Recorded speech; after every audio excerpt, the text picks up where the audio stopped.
त्रयः द्वौ एकः शून्य। गीतानिकेतन आवासीय विद्यालयः भवतां सर्वेषां हार्दिकं स्वागतम् अभिनन्दनं च करोति। अत्र नमो नमः। अहं ज्योतिप्रसादः अत्र भवतां सर्वेषाम् एकवारं पुनः हार्दिकं स्वागतम् अभिनन्दनं च करोमि। प्रियछात्राः, अद्य वयं सेमुसि दशमी कक्षा सेमुसि द्वितीयो भागः चतुर्थः पाठः शिशु लालनम् इति विषये पठिष्यामः। प्रियछात्राः, पूर्वे वयं पठितवन्तः यत् रामः लवकुशौ प्रति विदूषकं वदति। एतयोः मातुः नाम किम् अस्ति? लवः वदति मम मातुः नाम द्वे नामानि स्तः। एकः अस्ति देवी, द्वितीया वधू। अस्तु, वयं पाठं प्रति चलामः। पाठे किमस्ति इति विषये पठामः। परञ्च पूर्वम् अहं निवेदयामि, मम यूट्यूब् चैनलं सब्स्क्राइब लाइक कृत्वा बेल आइकन अवश्यमेव प्रेस् कुरु। अनेन आगामी यदा कदापि अहं यूट्यूब् मध्ये वीडियो अपलोडं करिष्यामि तदा भवतः समक्षे नोटिफिकेशन चलामः। पाठं प्रति नेपथ्ये पृष्ठतः इयती वेला सञ्जाता रामायण गानस्य नियोगः किमर्थं न विधीयते। उभौ राजन् उपाध्याय दूतोऽस्मान् त्वरयति। इयती वेला सञ्जाता, तथापि रामायणस्य गानम् आरम्भः न भवति। किमर्थं न भवति इति नेपथ्ये पर्दे के पीछे से ध्वनि आगच्छति।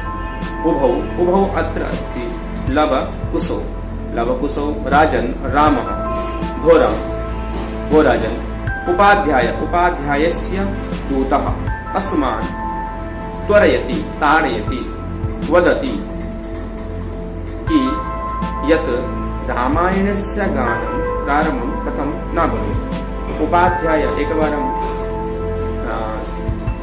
अस्यः सन्धिविच्छेद अथवा समास पश्यामः।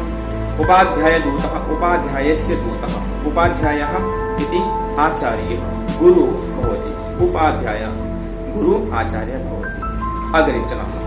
रामः मयापि सम्माननीय एव मुनिनियोगः तथा मम कृते अपि ये मुनयः सन्ति ते सर्वे सम्माननीय अर्चनीय वन्दनीय सन्ति। अतः अवश्यमेव रामायणस्य गानं प्रारम्भं भवेत् इति रामः वदति। मुनि अस्माकं कृते अपि या मम कृते अपि सर्वेषां कृते सम्माननीय अर्चनीय वन्दनीय अस्ति। अग्रे श्लोकः आगमिष्यति, श्लोकं पठिष्यामः। मुनेः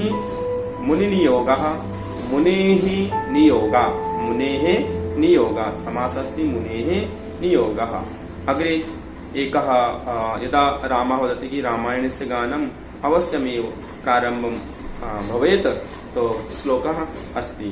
भवन्तो गायन्तो कविरपि पुराणो व्रतनिधिर् गिरां सन्दर्भोऽयं प्रथमवतीर्णो वसुमतीम् कथां चेयं श्लाघ्या सरसिरुहनाभस्यनियतम् पुनाति श्रोतारं रमयति च सोऽयं परिकरः। एकवारं पुनः पठामः। भवन्तो गायन्तो कविरपि पुराणो व्रतनिधिर् गिरां सन्दर्भोऽयं तदपि गिरां सन्दर्भोऽयं प्रथमवतीर्णो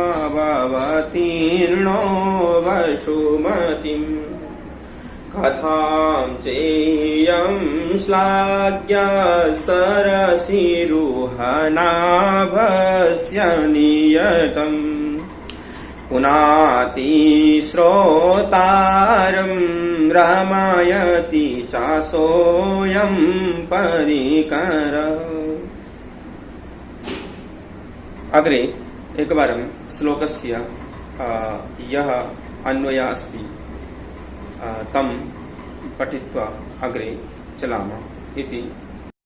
निधिः यस्य सः तपोधन अथवा तपस्वी गिरां वाणी अवतीर्णः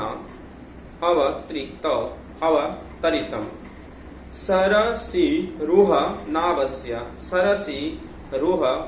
सरसीरोहति इति सरसीरुह तथ नाभो यस्य तस्य कमलनाभः भगवान् विष्णुः पुनाति पवित्रं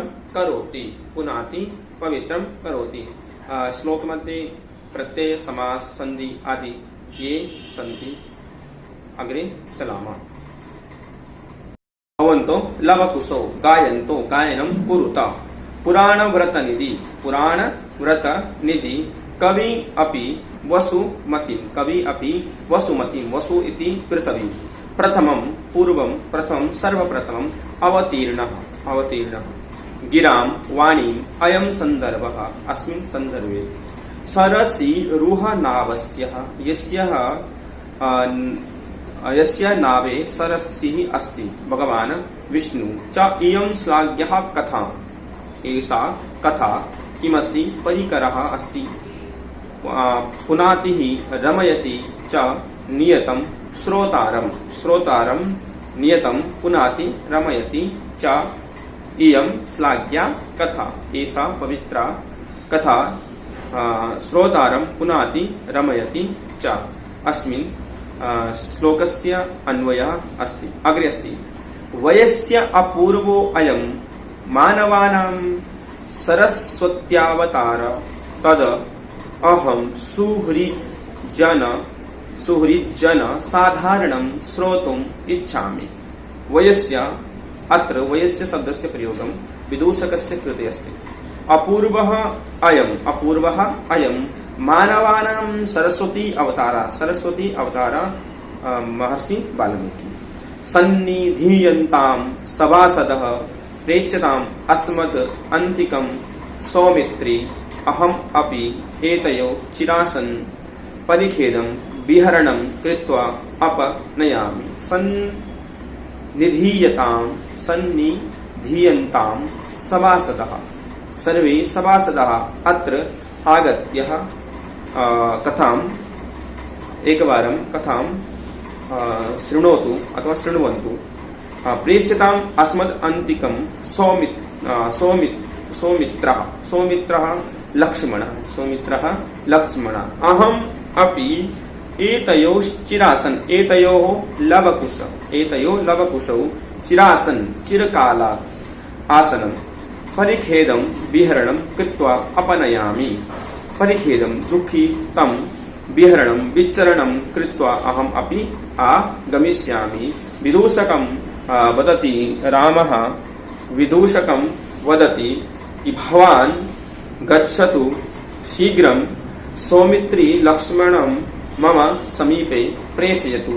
एवम् अहं किञ्चित् समयार्थं बहिः गत्वा एकवारं विचरणं कृत्वा आगमिष्यामि। मम सह लवकुशो अपि गमिष्यतः इति वदति रामः। कं वदति विदूषकं वदति कि एषा कथा यदा प्रारम्भः भविष्यति तत्पूर्वम् अहं किञ्चित् भ्रमणं कृत्वा आगमिष्यामि इति वदति रामः विदूषकम्। अग्रे एकवारं पश्यामः यत् चिरासन् परिखेदं चिरकालं यावत् आसनेन यः परिखेदः तं चिरासन परिखेदं चिरकालं यावत् आसनेन यः परिखेदः तं तम् आसनम् इति रामः वदति। तं विदूषकं वदति कि अहं किञ्चित् कालानन्तरं बहिः गमिष्यामि। सर्वे निष्क्रान्ताः मञ्चे ये जनाः सन्ति ते सर्वे निष्क्रान्ताः इति एकवारं वयम् अस्याः ये निष्क्रान्ताः निष्क्रान्ताः इति। अब एकवारं वयम् अस्याः कथायाः सारांशं पठिष्यामः, एकवारं ज्ञास्यामः। अस्तु चलामः पाठम एकवारं सारा पाठ की समरी को सारांश को जानने का प्रयास करते हैं कि इस पाठ में इसके बाद जब राम लव कुश को माता के नाम के बाद उनसे पूछते हैं, परिचय लेते हैं, तो कहते हैं कि आपका और हमारा जो कुटुंब का जो वृतांत है वो समरूप है। और इसके बाद वो क्या करते हैं कि जो लव और कुश रहते हैं वो कहते हैं कि हमें जो उपाध्याय यानी गुरु के जो शिष्य हैं या दूत हैं वो हमारे साथ जो आए हुए हैं वो हमें डांट रहे हैं कि अभी तक रामायण का गान जो है वो प्रारंभ क्यों नहीं हुआ, रामायण अभी तक क्यों नहीं गाई गई, तो इसलिए हमें रामायण का गान प्रारंभ करना पड़ेगा। तो राम कहते हैं जी जरूर, क्योंकि जो रामायण जिन्होंने लिखी है महर्षि वाल्मीकि वो सम्माननीय ऋषि हैं, अर्चनीय वंदनीय पूजनीय ऋषि हैं। और इसके साथ साथ जिनकी कथा है भगवान विष्णु की कथा है वो तो अपने आप में पवित्र है, अपने आप में ही उनका महत्व है। इसलिए आप रामायण का गान क्या कीजिए, प्रारंभ कीजिए। श्लोक के माध्यम से वो बताते भवंतो गायंतो कि कवि रपी ही, ये जो कवि हैं वो भी इनके गान को गाते हैं, रामायण के गान को गाते हैं, और आपने तो हमें यहीं पर आकर के सुनाना है। इसलिए जो ये सबसे पहले पृथ्वी पर अवतरित हुई है रामायण का गान, ऐसा कहा जाता है कि महर्षि वाल्मीकि ने ही सबसे पहले लिखने की जो परंपरा थी वो शुरू की थी। उससे पहले लिखा हुआ इतिहास माना जाता है, लेकिन कहीं पर कोई सबूत नहीं, तो महर्षि वाल्मीकि से ही माना जाता है। और ये भगवान विष्णु की जो कथा, क्योंकि राम जो है वो स्वयं विष्णु के अवतार थे, तो वही विष्णु की जो कहानी कथा है, इस कथा को अगर हम सुनेंगे, हमारे साथ साथ जो श्रोता होंगे और उनको भी रमयति करता है, रमण करती है, अच्छी लगती है, और इसके साथ पुनाती पवित्र भी करती है। रामायण का गान जो करता है, जो सुनाता है, उसे वो कहानी जो होती है वो पवित्र करती है। इस प्रकार से राम उनको कहते हैं कि जी जरूर आप रामायण का गान प्रारंभ कीजिए।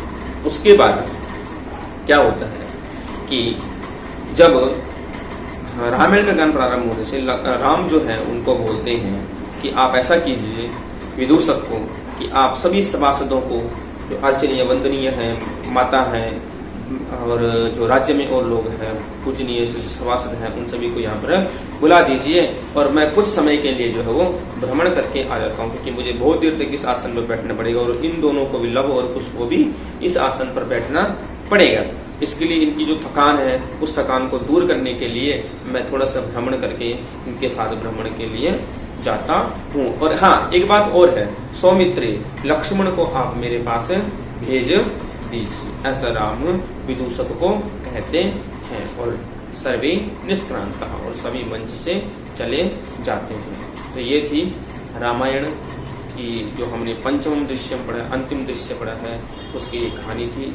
आशा करता हूँ कि आप सभी को ये समझ में आई होगी वीडियो के माध्यम से और लिखने के माध्यम से। हाँ, इसके बीच में हिंदी का जो कम किया गया है, प्रयास किया गया है मेरे द्वारा, टूटी फूटी जैसी भी संस्कृत थी उसके माध्यम से मैंने प्रयास किया कि संस्कृत में ही अन्वय आदि अर्थ जो भी है उसको बताने का प्रयास किया जाए, और अंतिम में मैंने इसकी समझ जरूर बताई है। तब तक के लिए नमो नमः, धन्यवाद, बहुत बहुत धन्यवाद।